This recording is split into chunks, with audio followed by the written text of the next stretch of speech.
Hi everyone, welcome to a brand new episode of the Behold podcast on the Genre Equality channel. I'm Hitzer, I'm Isa.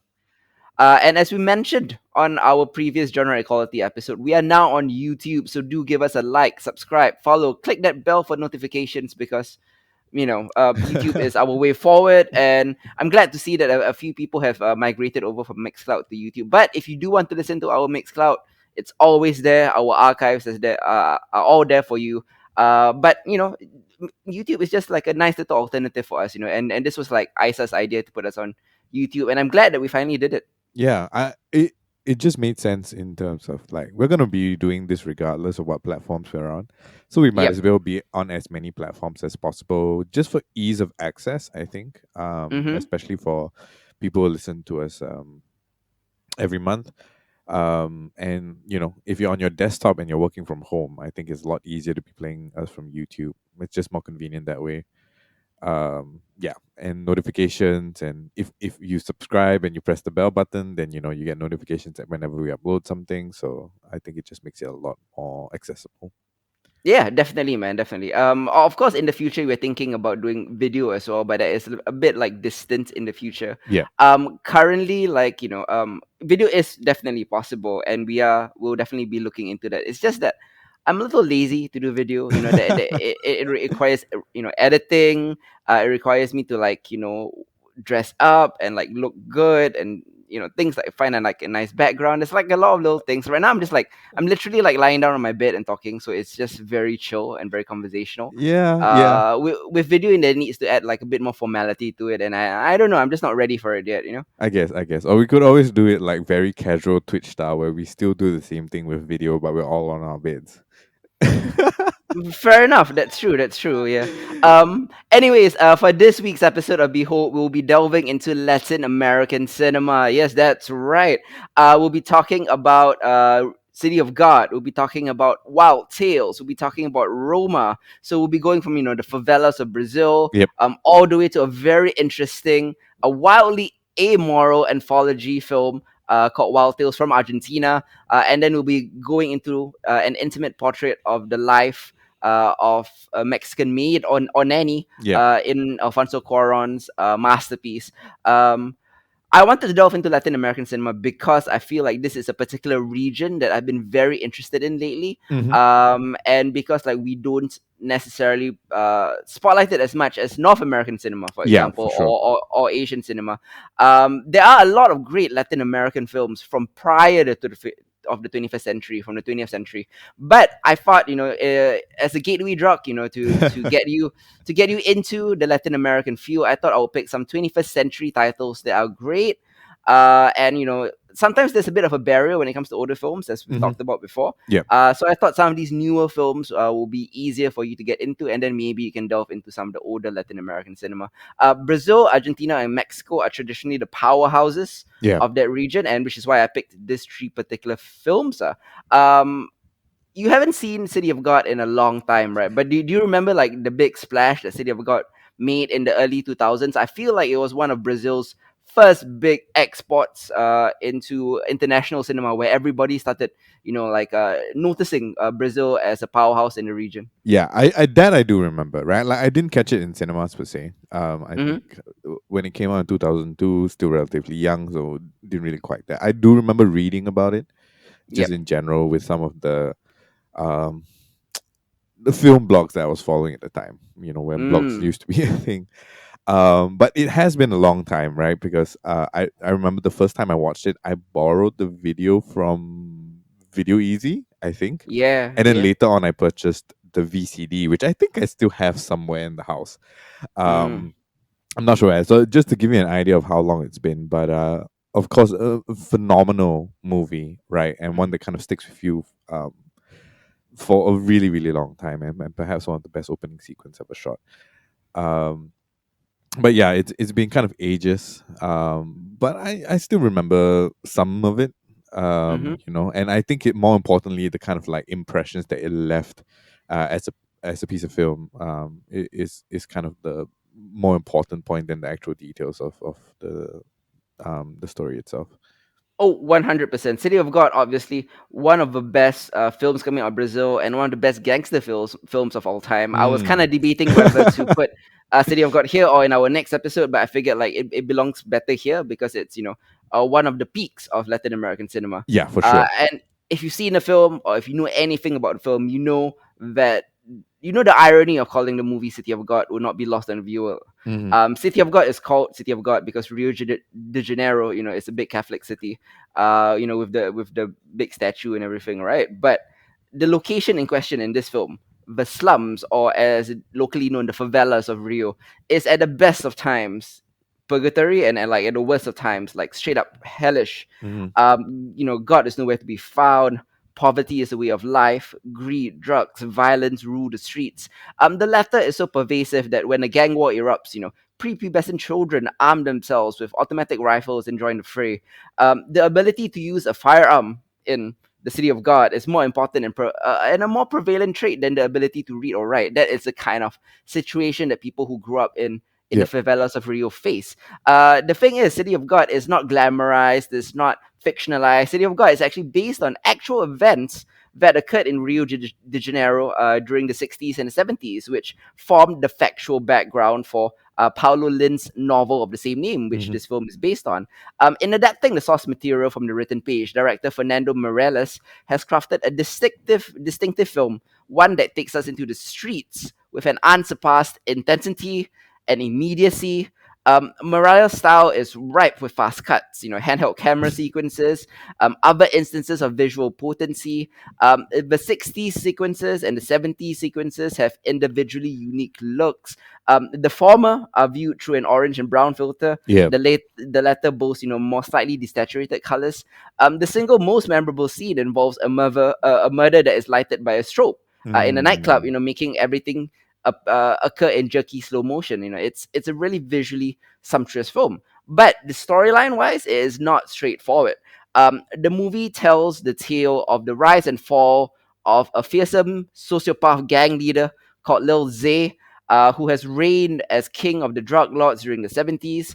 The first portion of the movie illustrates that some of the forces that mold Lil Zay into the man that he becomes, and the second half shows his ruthless leap to power. He kills all his rivals, Yeah. followed by the take no prisoners war he wages against opposing gangsters, Carrot and Knockout Ned, for example. So the film is actually narrated by Rocket, a photographer who exists in the outskirts of Lil Zay's circles. He knows the gang and the gang lord well enough to be able to relate his life story, but it's not so close to him that he has become poisoned. Rocket's telling of the story is non-linear. He generally relates the story in chronological fashion, but like many storytellers, he often stops to present, tangential information Yeah. about a new character or situation, which is a nice little flourish. Marias never permits these tangents to, go too far astray, nor does he allow them to go on for too long. In fact, his approach to some of these is like, a very nice snapshot approach. Lah. Yeah. Showing quick clips of certain events that define an individual and then move on. It allows you to gain a greater appreciation and context for the interpersonal dynamics as well as the socio-economic dynamics of the area. Um, the violence of City of God is probably the one thing that sticks out to you as a child, as me, like, as a child watching it. It's Yeah. extreme, it's shocking, it's realistic, even though there is no blood and gore. Lah. Hmm. But part of the reason that is so shocking has to do with the age of the killers Yeah. and the age of the victims. Many of the gang members here are prepubescent children. They kill and they are killed with the same callousness as adults. Death in the favelas is no respecter of age. And seeing 70-year-old homeless kids, 13-year-old homeless kids, and stuff like that, being engaged in a war like this is so troublesome. But at the same time, I do like that it doesn't glamorize it. It's more of an unvarnished depiction of a slice of life in an area like that, which is yeah, it's similar to like other gangster films, Hmm. but it just goes to show you that like the level of intensity of the violence and the gangs in Rio de Janeiro, has no equivalent not with the Italian mafiosos of New York, Yeah. not with the Guy Ritchie gangsters in London. This exists in such a heightened world that even if you're familiar with gangster films, this will shock you. Do you get the same impression from it? Yeah, definitely. I think it is how casual the violence feels Yeah, when it's captured, and just again the whole idea that you sometimes have to remind yourself that these are kids, right? yep, And their lives are just filled with violence, right? Violence is a language in which everything is decided upon and negotiated with, and it is almost numbing when we reach the middle point, right? Just before we switch into the 70s itself, mm-hmm, the kind of violence that we're exposed to in the film. So it is incredibly shocking, I think, especially the first few moments, right? First few moments of violence, to be clear, really at a young age was really quite uh intense for me. yeah, I think it took me a while. I remember having to pause and just like what in the world is going on before kind of diving back into it, just because of how visceral it looked and felt at that point in time, right? Like mm-hmm, watching it at a point where I'm just barely older than the kids that are involved. yep. Yeah. Yeah, it's shocking because like I watched it at the age. I think maybe that's it lah. Like I was maybe 14, 15 when I was watching it and I was seeing Yeah. other 14, 15-year-old kids. I mean, it's not just, the level of poverty that they live in, but the level of violence and the fear of your life. It's almost like watching kids growing up, in a war zone. Yeah. I've seen war films or war documentaries similarly. But the thing is that like Brazil was in peacetime at this time. This is just a level of social upheaval that has been wrought via like careless economic policies from the people up top. It trickles down to a level of poverty that kind of forces this lifestyle upon those who are poor, and it's terrible to watch, like Yeah. in fact, the legacy of City of God is very unlike the legacy of other gangster films. A lot of like academics and future politicians in Brazil have pointed out to City of God as one of the key factors towards legislation that allowed greater socio-economic aid. Yeah. And financial aid to the favelas, so this put it into the spotlight. People all over the world are aware of what the situation is, so the government was forced to step in and maybe like help these people, so children in the future would never have to grow up like this. And I think like Hmm. it's a positive impact of a gangster film, whereas other gangster films, like your Scarfaces and all that, tend to have the opposite effect, where Yeah. it inspires people or glamorizes their lifestyle, and that's why I kind of appreciate City of God as well. Yeah. How do you feel about some of the criticism that City of God was exploitative in terms of the way that it was portraying violence? Like every true to life depiction of a war zone, or a gang war zone, or of poverty, of whatever you call it, right? Yeah. Is going to be to a certain extent as exploitative. I felt that City of God never crossed the line, because everything about it, all the situations in it, as documented by Rocket, were true. Hmm. They unlike other films that slap you in the beginning with based on a true story, you only find out it's based on a true story at the end, Yeah. when you find out that Rocket is a real person. The pictures he took were real. They juxtapose the pictures in the film with the pictures in real life that he published for various newspapers and stuff like that. If it is true to life, if it's enlightening and has a positive impact, and it doesn't diminish the humanity of the people in it, I feel like it's not exploitative. Mm. But it has to be exploitative to certain extents, because he has to shock you to action, right? Yeah. To do better, to be better informed, to petition governments to change situations. And I think that's what City of God did, lah. So I think the criticism that is exploitative is true to an extent, but it had to be. Yeah. Okay. Okay. Yeah. Mm. Just to shock people into putting the point across. Okay. Yeah, and also none of it was fake. None of it was dramatized uh or fictionalized, lah, because all of this was true, man. And that's the most shocking part of it. It's almost like Hmm. a docudrama, right? Yeah. And on top of that, like the whole idea that many of that there's only like one professional actor, Yep. right? As far as I know, who plays Carrot. The rest of them were all just kind of like found. And Mm-hmm. many of them, especially the kids, being actual citizens of the favela itself. Mm-hmm. Yeah. Yeah, yeah, and the film, like, it's grim, it's serious on the subject matter, but I think Mireles also like takes care to unearth occasional moments of levity. You know, Hmm. kids being kids, moments of humor. Although like a lot of the humor is of the gallows variety, like, like, Yeah. for example, one vignette explores Rocket's failed attempt to become a criminal. And after deciding to try out the life of a thief, he quits because he often finds his intended victims to be, too cool to steal from. He meets a guy, it's like, this guy is too cool, I can't hurt him. Moments of levity like that are necessary to keep City of God from becoming almost too unbearably bleak. If there's a message that the film espouses, is that it's a culture where violence begets violence. And only the names change. You see the generational names. Yeah. Like the kids become the adult gangsters. The adult gangsters become the victims of the new generation. Yeah. It's season 4 of The Wire, right? The next generation is always hungrier and is always willing to go one step further than the previous generation. The new gang that takes over it has shades of Marlowe, right, Yeah. from The Wire. When one gang lord is disposed, another will rise in its place, and oftentimes the new one is worse. And as often as not, it's the children more than adults that have to be watched. It's shocking in that depiction, and City of God is what a phenomenal film. And its legacy in Brazilian cinema is it's unparalleled, in my opinion. For those who are into, like, American gangster films like Goodfellas and Yeah. stuff like that, I would say that this is very similar to Goodfellas. Definitely, definitely. I mean, like for me, at least, when you talk about Brazilian cinema, City of Yeah, God is like the first thing that comes to my hands down. of You know. course. Yeah. Yeah, it's breathtaking, it's terrifying, it's urgently involved with its characters, and it announces its debut director as a guy with like great gifts, cinematic gifts, his visual flourish, his way to tell a non-linear story that is Mm. both cohesive and at the same time expounds upon emotional layers in each character, like, which is very like the antithesis of something like Tenet or Dark, for example, which is Yeah. just like, uh, making it complex and non-linear for the sake of like jumbling up the story. Yeah.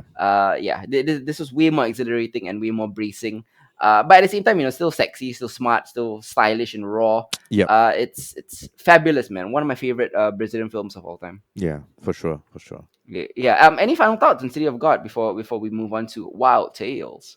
No. I mean, I highly encourage anybody who's kind of like interested, Mm-hmm. in kind of like taking on Latin America cinema to catch this.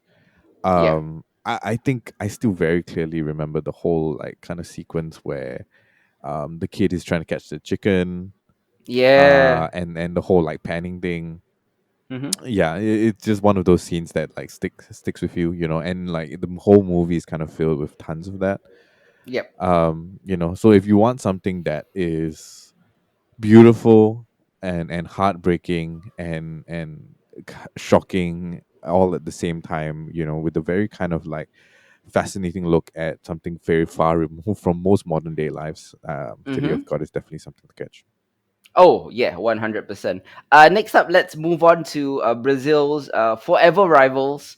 They're in football, in cinema, in nearly everything they do. Brazil fights with Argentina. So let's move on to Argentina now. And Mm, I'm going to be talking about an anthology film. And I don't mean this in a way of small acts, which presented, like, six different films. I yeah, mean, like, these are six short stories within one film, an anthology film, and I honestly, it's kind of a format that I miss, that nobody does anymore. yeah, It's great. Wild Tales is developed around six distinct stories of surrealist showdowns, revenge plots that enact like a savage assault on contemporary Argentinian society. It's almost a bit of a social satire skewering class and gender biases yeah. through a series of morbid segments that is just alive with dark humor. There's so much dark humor in this.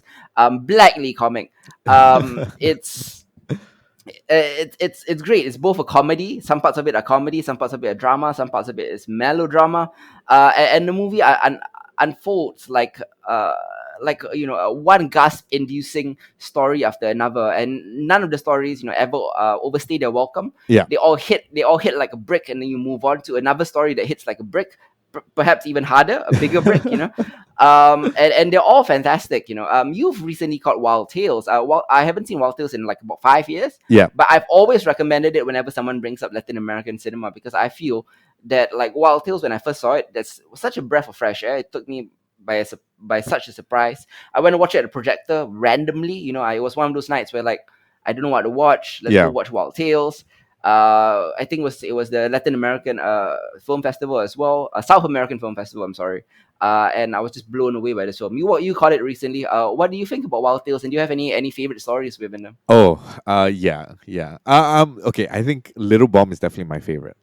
Yeah, Little yeah. Bomb is definitely my favorite. I think there's just something about the portrayal of like railing against this giant machine, Mm-hmm. that's out to fuck you every day of your life and take your money.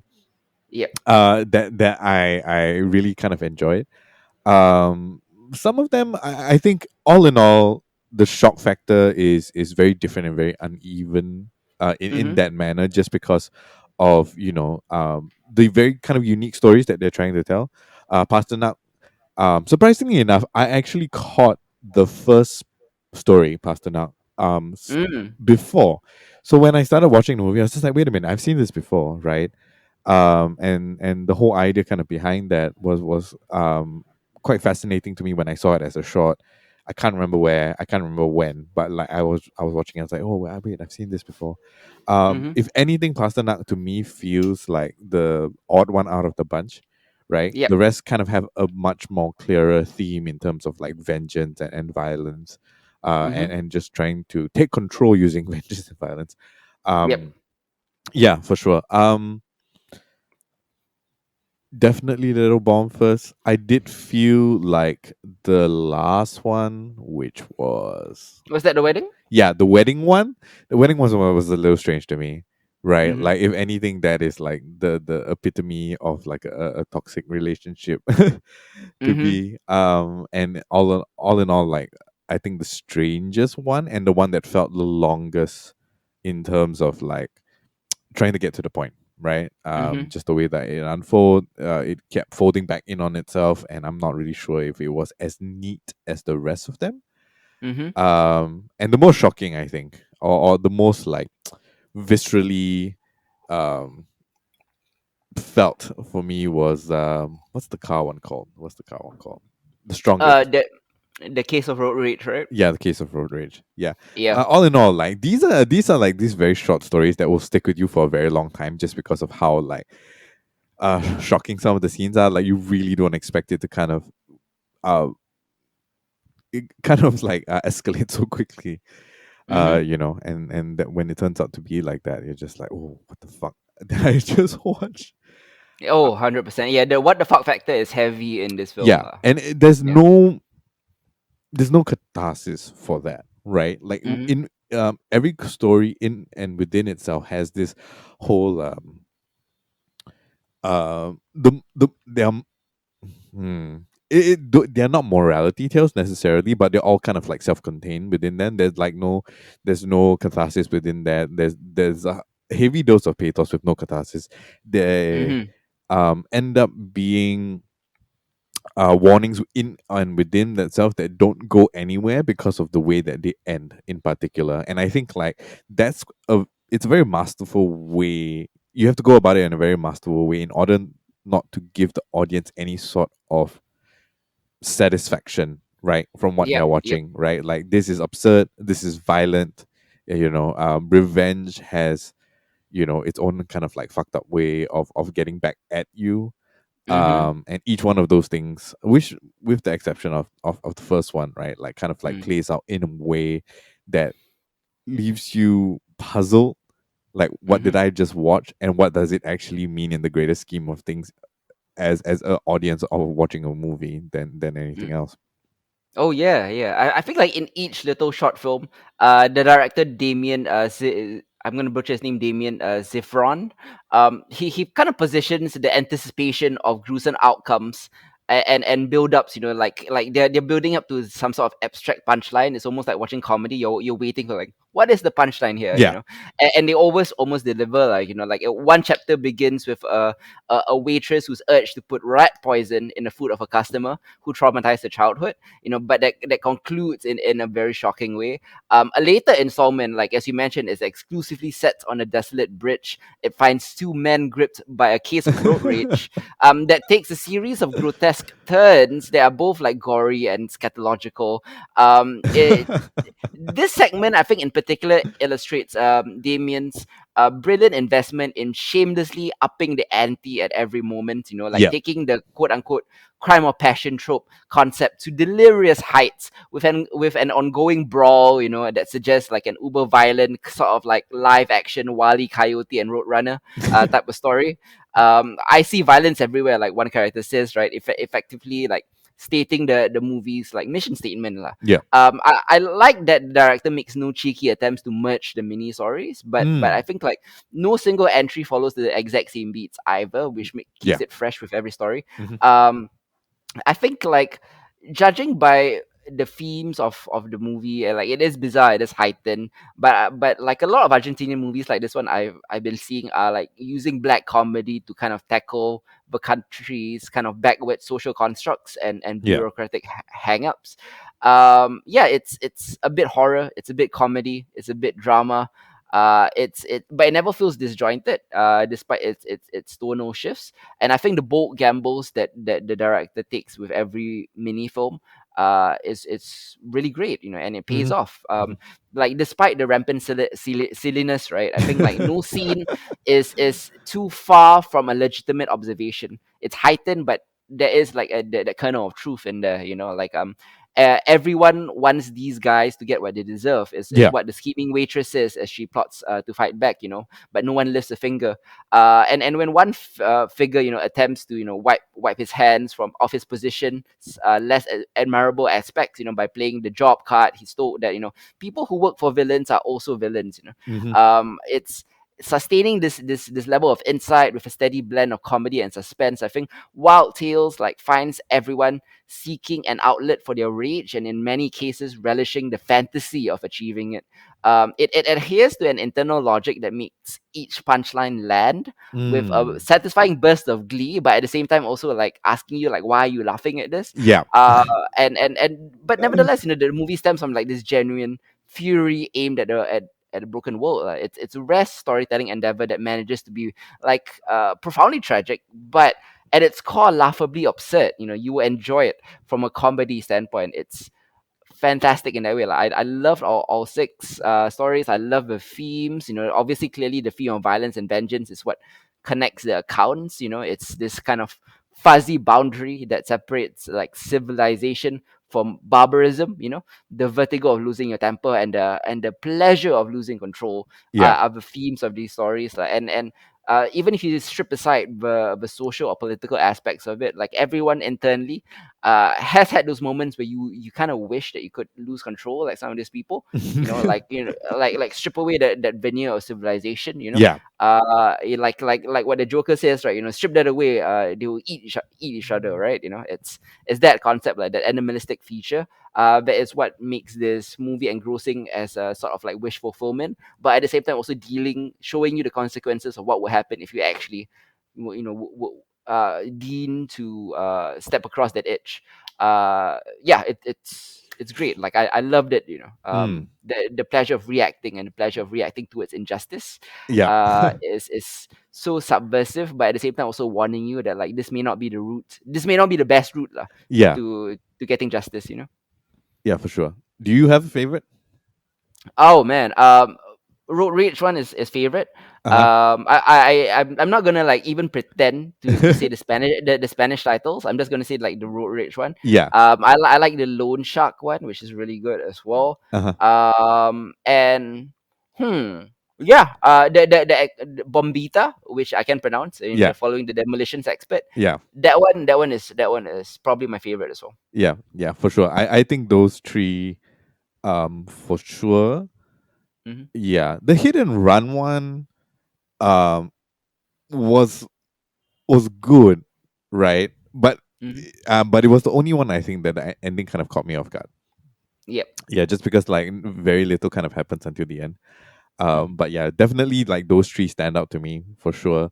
I think if anything else, like the most complex one for me emotionally was the rage one, because Yeah. both of them are assholes, right? Like just generally both of them are at fault for what's going on, and the escalation that ends up, where it ends up is just like I had me going like, oh yeah, both of you definitely deserve that, but at the same time, Mm-hmm. did it really need to go that far?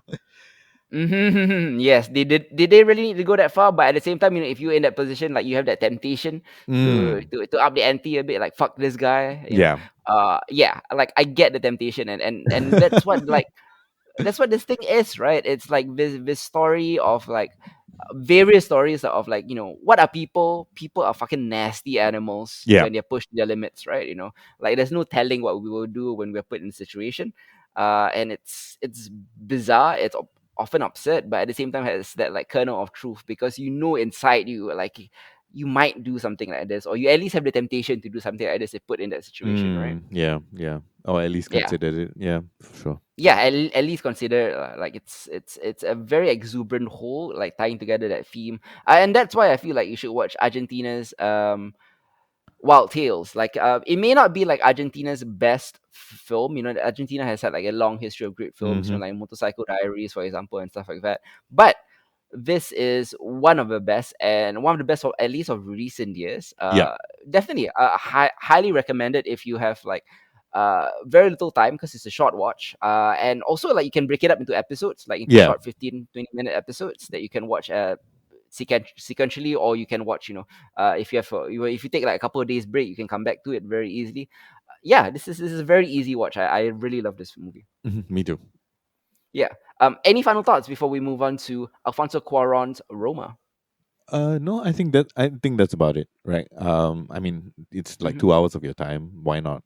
It will definitely make you feel things, Yeah. in interesting ways. So yeah, and it's beautifully shot, I have to say. Yes. Let's move on to Alfonso Cuarón's Roma, which is this intimate, almost new realist portrait of a Mexican maid, Mm-hmm. that could easily fit into our previous Behold episode about verite slice of life kind of Yeah. films. But yeah, I decided to hold it off for Latin American cinema, because this is a great example of Alfonso Cuarón's, and I feel like Alfonso Cuarón's peak of his filmmaking skills, just because Mm. it was so personal to him, right? This is almost an autobiographical story that Yeah. he's telling. Alfonso Cuarón has directed Y Tu Mama Tambien, Gravity, Children of Men, and of course, most famously, Harry Potter and the Prisoner of Azkaban. So he has a great like filmography. Yeah. Uh, Perhaps, like, of all those, Roma is actually my favorite, despite it being the least exciting, or the least like hooky of any of them, right? Yeah. What do you think about Alfonso Cuarón's like filmography before we delve into Roma? I think where did I catch Roma? I got Roma on Netflix, right? Yeah, Yeah. it's a So Netflix I release. mean, Y Tu Mama Tambien was, I think, my first introduction to him. Yep. And like him being chosen to Prisoner of Azkaban was kind of shocking for me. I was like, really? I think like Mm. based upon his body of work at that point in time, I was just like, that's a bit of a strange choice, right? To kind of Yeah, have. it's Chloe Zhao doing Eternals. Yeah, exactly, right. And Yeah. then when Children of Men came out, I really enjoyed Children of Men. No Mm. relation to City of God. yeah, City of God. Yeah. But for some reason, people always associate the two, right? Yeah. So, But and some people even call it City of Men, like conflating both both titles. titles to that, yeah. Although there is a movie called City of Men, which nobody ever has ever seen, despite, like, when I tell people to Is go watch that City of Men, the British one? yeah, What's yeah. So whenever I tell people to, like, hey, there's a movie called City of Men, and then they're like, oh, they either think of City of God, or they either think of Children of God, or see, I'm confusing it now. They either think of City of God or Children of Men. Yeah. Yeah, yeah. For some for some strange reason, yeah. So I Yep. really enjoyed it, and I definitely enjoyed Gravity as well. But I think like Mm. Roma was so different in terms of the tonality Mm-hmm. within his body of work that it really kind of took me by surprise, right? Like Yeah. there was a fair bit of hype before it came out on Netflix. Mm-hmm. They were running trailers for all of that, and I was expecting something a bit more like his earlier work. Mm. But just how kind of like measured and subtle Roma is a joy, right? Yeah. But it was something that I did not expect from him. And then of course later on, just like watching kind of like the interviews and reading about it and all that, and how he explains, how it had to do a lot with his upbringing and with his childhood in particular, then you kind of understand like why the tonal shift makes like total sense, right? Mm-hmm. But that doesn't take away from the fact that as a director, he's extremely versatile. Mm-hmm. Over the course of the 8 films that he's done so far. Yeah, yeah. Yeah, The phrase world building or world creation gets thrown around casually with genre work, right? yeah, But the thing is, right, neo realist filmmakers or storytellers or verite filmmakers or storytellers are also doing world building, yeah, because they are throwing you into a world that you're not familiar with. The world of Roma or the world of Nomadland or the Rider, they're not familiar to you, so they're building that world as well, which is why I think like directors like that are kind of uniquely situated to world building in a fantasy sense. yeah. Fashioning a totally transportive experience, bringing you to a place like drawing out emotion from a place that you're not familiar with. Mm-hmm. Something that is so specific that is unfamiliar to you, but at the same time still universal, because at the end of the day, at the core of the story are people, right? Yeah. And such is the case with Roma, which is a hypnotic neo-realist masterpiece about a middle-class family living in Mexico City during the 1970s. As we've mentioned before, it's inspired by the filmmaker's own youth. But this is a different kind of autobiography. Instead of looking inwards towards his own life, to tell a story from his own perspective, Quaron has sort of stepped outside of himself and chosen to pay tribute to the inner lives of two people who children usually only see in the context of themselves. Yeah. He tells a story about his mother and his nanny. And it's the nanny and the housekeeper Cleo who gets the Mm. kind of the star-making treatment in Roma. She is portrayed with astounding assuredness and depth by Yelitza Aparicio, who is not an actor. Once again, another great case of a non-actor stepping up. Cleo may appear quiet and reserved, but she is kind of this acutely observant of everything that's happening around her, no matter how small. Yeah. She treats seriously the loneliness of the youngest son of the four doctors, or the youngest son of the doctors, that the four children of the doctors that she cares for. Mhm. And she seems to know when her boss Sophia snaps at her to clean up dog poop in the garage. By the way, the dog poop scenes are like everywhere. It's so real. And she's this person who's just so used to absorbing the pain of others, which makes her own trials throughout the course of the film even more devastating to experience, right? Yeah. As with many families who have a live-in housekeeper, I think Cleo may be getting paid for her service, but she is much more of a mother figure to the children of the Mm. household, than even their birth mother, who has, at least lately in this film, been distracted by trying to keep the attention of her scoundrel husband. The men of Roma are little more than side characters, Yeah. than who are kind of jerks. Their disappointments, their nuisances who leave the women and the audiences enraged. And while all this may seem like very vague, Roma is a journey that really doesn't lend itself to like simple plot points. Mm-hmm. It's simply a slice of this family's life, a slice of this nanny's life, Yeah. at the moment when they find themselves having to adjust to a life without a father, and realizing that perhaps Sophia and Cleo are quite enough and have always Mm. been enough, Mm. as they go from the city to the country for the holidays and back to the reality of home, where, and it's set in the backdrop of political turmoil in Mexico also, where it has reached a boiling point. Um, I think Quaron is content to take his time with Roma and Yeah. allow his camera to linger on his subjects and the almost frustrating banalities of ordinary everyday life that sneak up on you. Because these banal or ordinary things have a poetic significance as the film goes on. Mm. Like a garage, like the ever-present dog poop that Cleo is picking up. A car that's too big to fit. It's a kind of patience that makes so many moments indelible and affecting. Mm-hmm. Something as small as Cleo sitting in a movie theater to a rowdy holiday party, brought about by by like when the house caught on fire. It's filmmaking to the highest level. Even like certain absurd scenes, where the guy that Cleo is sleeping with like just Yeah. decides to like twirl his dick around for like 5 minutes. I Yeah. mean, Yeah. those are all really great snapshots of life. It feels like this is less of a movie and more of like very vibrant memories that Quaron has. Mm. And it's fantastic. What else are your thoughts on Roma? Um, I'm amazed at how um I'm amazed at the fidelity of Cleo's character, Yeah. right? Like just how much attention is paid to rounding her out as like someone who is a person, Mm-hmm. and much of it you've already covered, right? Like in her ability to be there for other people, her ability to absorb and empathize with their pain, and kind of Mm-hmm. like reach out from that place. That's the most striking thing for me about Roma. If anything else, like cinematographically, like it's flawless, right? Mm-hmm. Pretty much. I think especially the scenes in the countryside are just some of the most gorgeous things I've ever seen. Mm-hmm. In black and white, especially.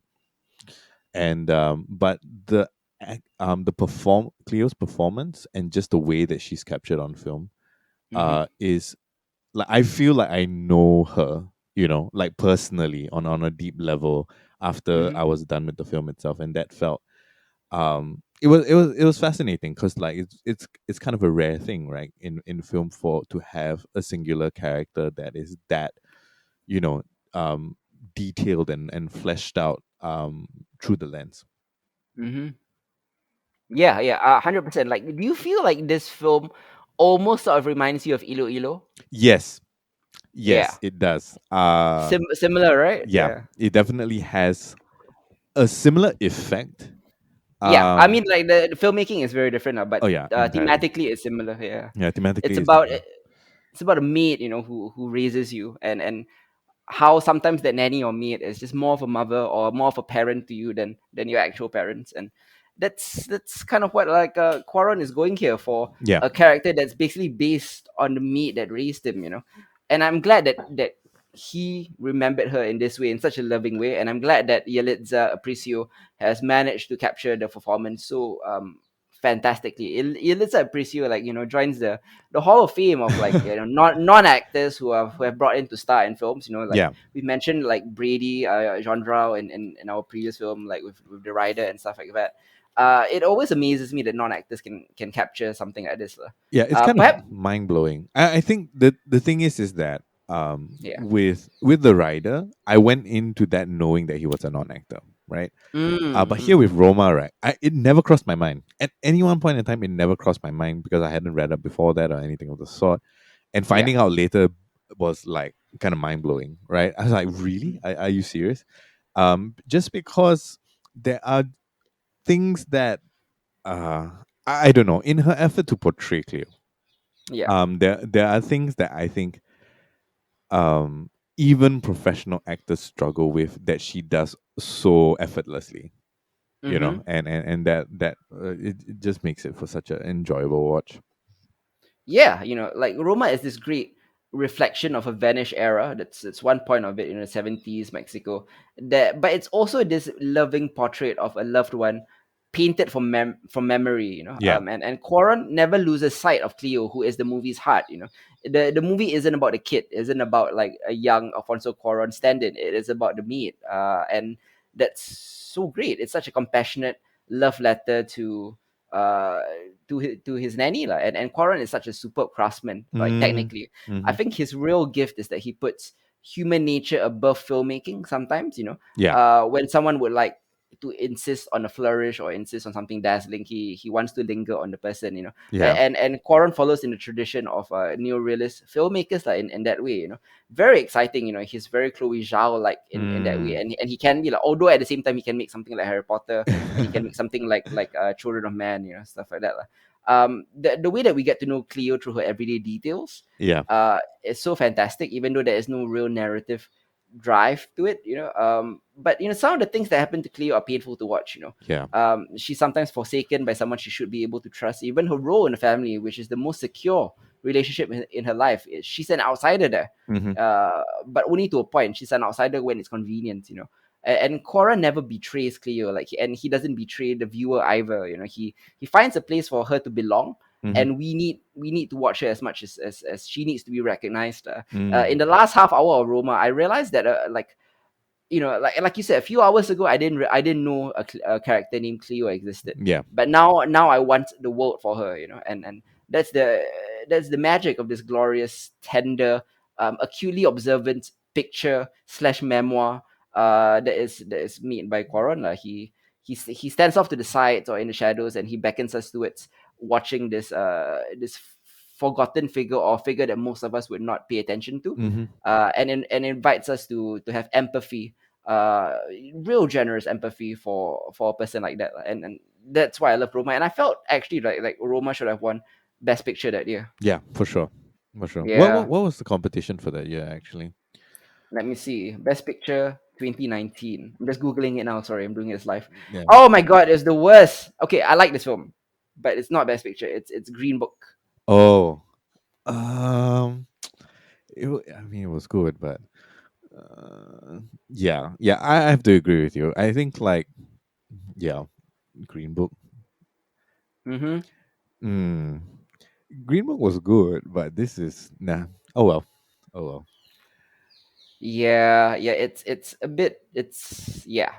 What were other nominees, right? Okay, none of them deserved it. Like, it was Black Panther, Black Klansman, Mm. Bohemian Rhapsody, A Ugh. Star Is Born, Vice, and Green Book.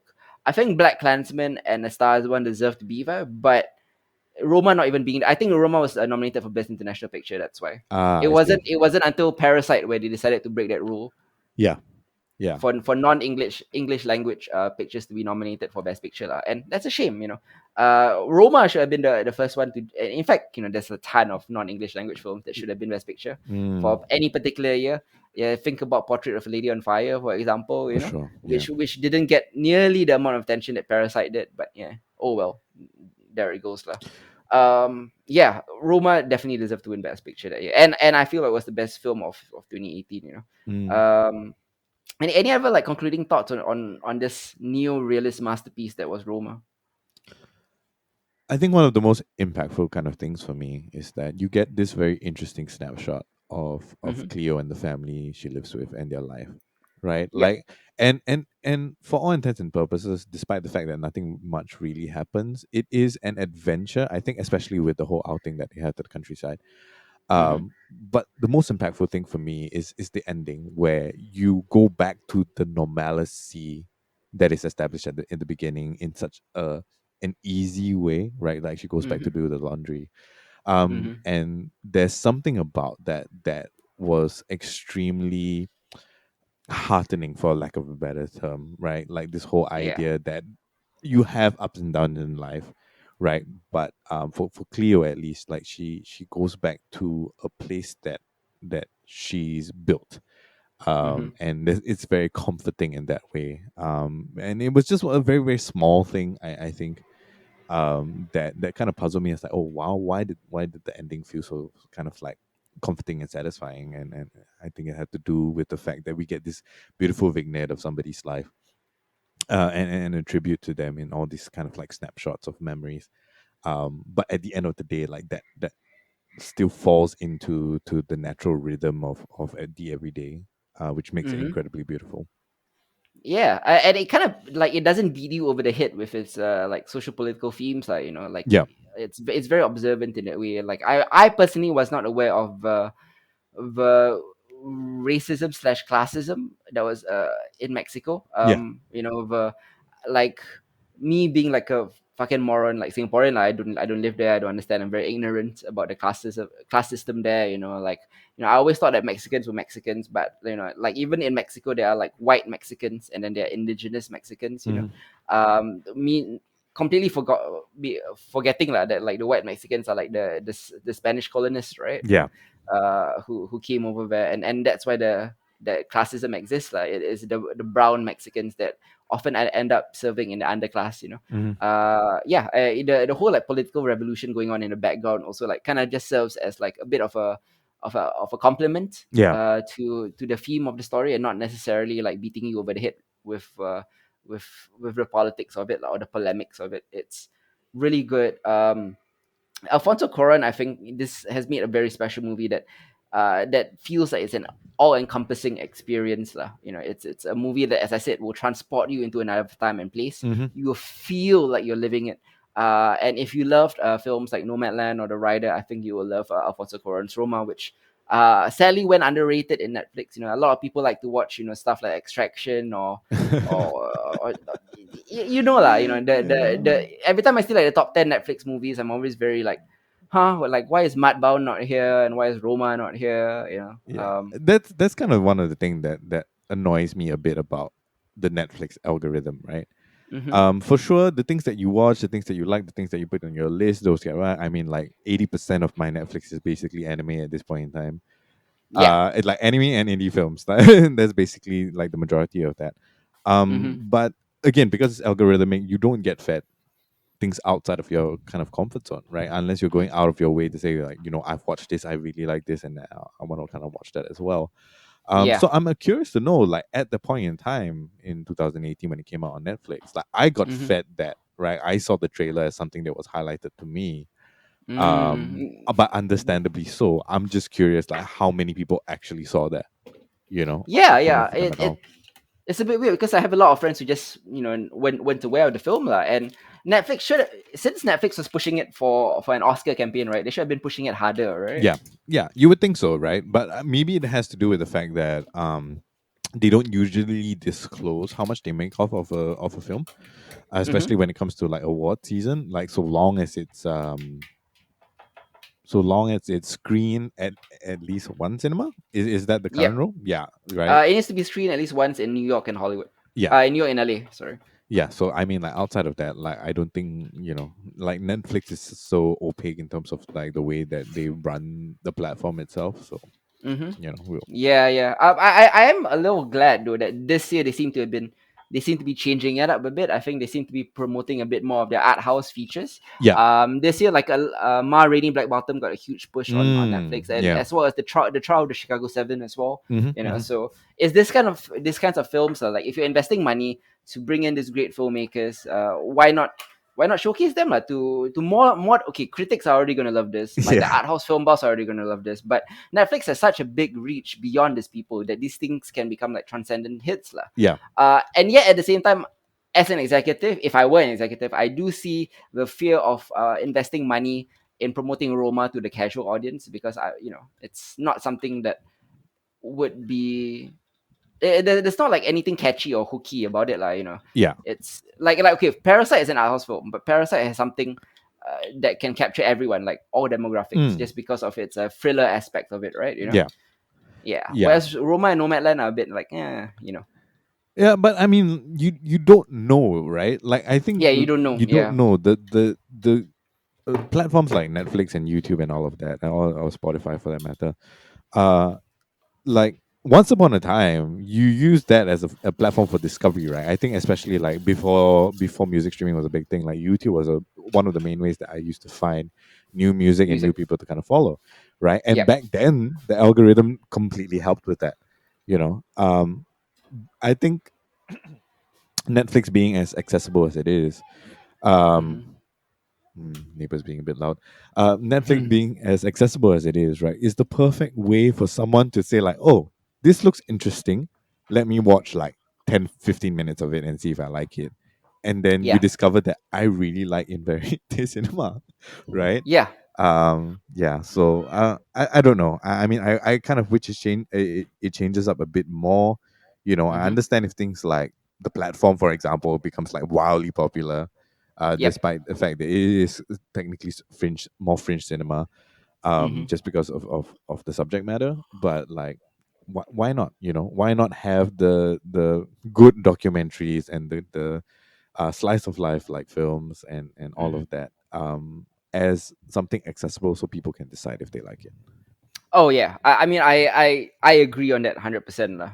And I hope, although it's a bit of a chicken and egg thing, Yeah, because like these films will never be big unless you promote it. yeah, for But sure. then like, if yeah, but then like, I do understand the fear of promoting something a bit more esoteric. That's the word I was looking for, something a bit more esoteric lah. Hmm. Because like executives look at numbers, they look at like focus groups and shit like that, which is maybe not the best way to to decide like what art is worthy and what art is not lah. Yeah. But hey, that's getting to the business of it lah. Yeah. But in any case, Netflix actually does have like a really great list of original films. Mm-hmm. I mentioned Mudbound, which you should also watch because I really love Mudbound. I mentioned Mm. Ma Rainey's Black Bottom, which is really good as well, although a bit too stagey in its adaptation.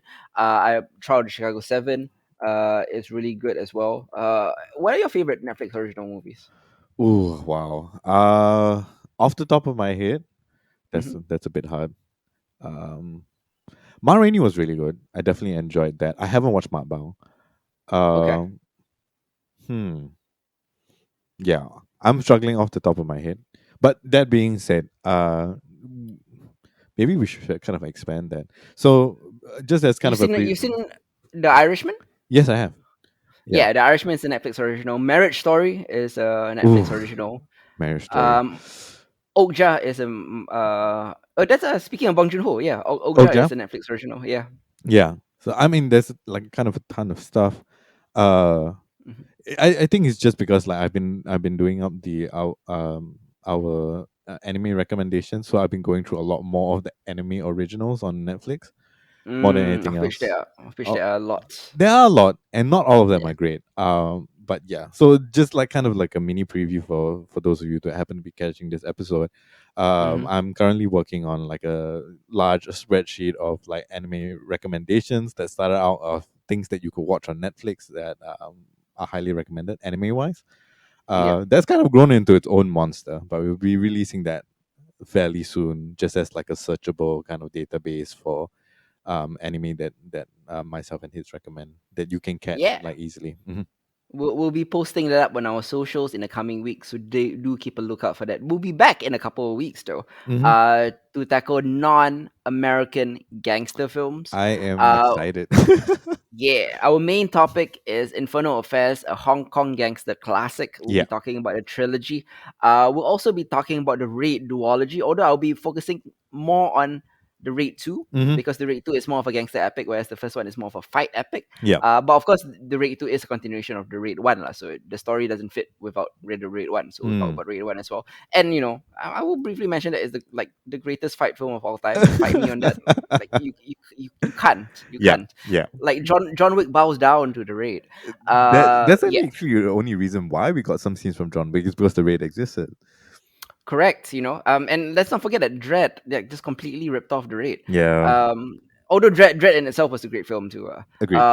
We'll also be talking about Animal Kingdom from Australia Hmm. and Eastern Promises from a co-production between Russia and Britain, focusing on Russian mafia films. Like I grew up on American gangster films, your Scarfaces, your Goodfathers, your Godfathers, your Mean Streets, so many Serpico, so many good American gangster films, but gangsters are universal. Gangsters are universal. Yeah, that's Yeah, true. you can find gangsters everywhere, and if we had included City of God in that episode, that would have fit as well. For But sure. why? Yeah, but like, I decided, like, you know what, let's put City of God here and let's focus on other things there lah. Yeah. So till next time though, this has been Hitzer. I'm Isa. Goodbye, guys. See you in 2 weeks. Ciao.